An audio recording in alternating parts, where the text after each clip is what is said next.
La voix puissante et suave est toujours là. Le franc-parler et la décontraction naturelle aussi.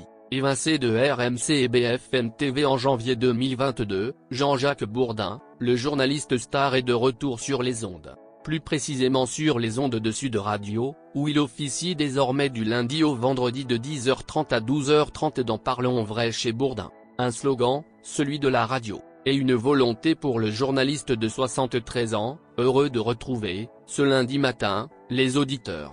Vous le savez, la radio est mon socle. Peu importe le support médiatique, je vais faire du Bourdin, a-t-il promis en guise d'introduction. Celles et ceux qui me connaissent le savent, comme partout où je suis passé, j'ai toute liberté ici à Sud Radio et j'en suis heureux. Pendant 2 heures, nous allons apprendre, nous allons expliquer, nous allons commenter, nous allons débattre avec vous.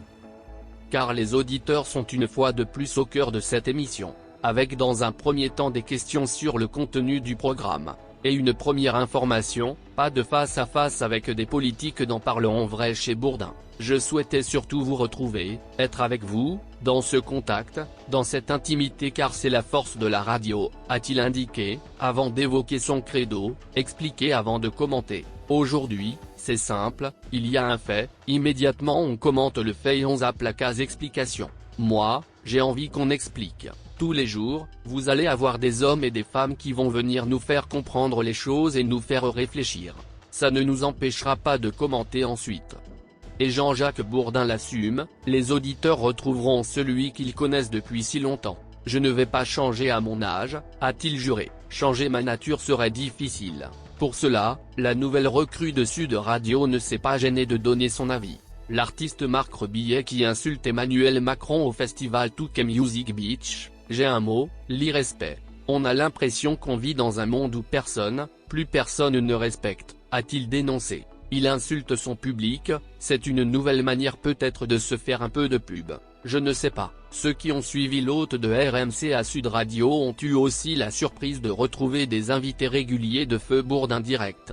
D'un côté, l'économiste Marc Toiti, de l'autre, le militant écologiste et ancien candidat aux élections européennes François Verret, avec un débat, déjà entendu ailleurs, sur la surconsommation alimentaire comme énergétique. 1 heure complète sur un sujet, avec simplement 2 invités et quelques personnes au standard. Pas inintéressant mais particulièrement long. Chez Bourdin, la radio, c'est comme le vélo, ça ne s'oublie pas. Il a beau avoir lâché le micro depuis janvier, le journaliste a fait ça toute sa vie et ça se sent. Son émotion, elle, se ressent aussi. Je suis heureux là, vous n'imaginez même pas, a-t-il lâché dans un souffle, avant le flash de 11 h. En faisant du débat à la radio, l'ancien homme fort du matin ne révolutionne pas le genre. Tout réside dans sa personnalité et son animation. Les fidèles aimeront, les autres bouderont.